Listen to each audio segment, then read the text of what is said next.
আল্লাহ রাব্বুল আলামিন কোরআন নাযিল করলেন এবং এর সংরক্ষণের দায়িত্ব আল্লাহ নিজেই গ্রহণ করলেন।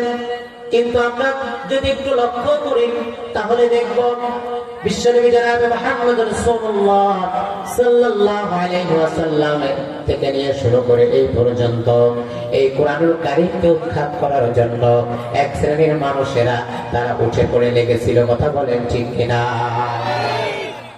এই জমিন থেকে কোরআনের আইন কিভাবে বয়ান করে দেওয়া যায়, কোরআনের বিধান যাতে মানুষ না জানতে পারে, না মানতে পারে, এর ষড়যন্ত্র এই পৃথিবীর ইতিহাসে সর্বপ্রথম করেছিল আবু জাহেল।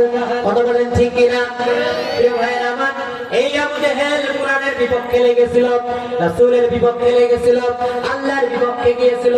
কিন্তু আপনারা বলেন এই কোরআন নাযিল করেছেন আল্লাহ, আবু জাহেল সে সহ তার সাথী সঙ্গীরা সকলে মিলে চেষ্টা করেও এই কোরআনুল কারীমকে উৎখাত করতে পেরেছে।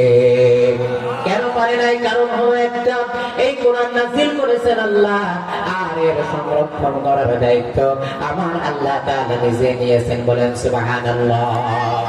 আল্লাহ রাব্বুল আলামিন বলেন ইউরিদুনা লিইউতফিউ নূরাল্লাহি বিআফওয়াহিহিম ওয়াল্লাহু মুতিম্মু নূরিহি ওয়ালাউ কারিহাল কাফিরুন।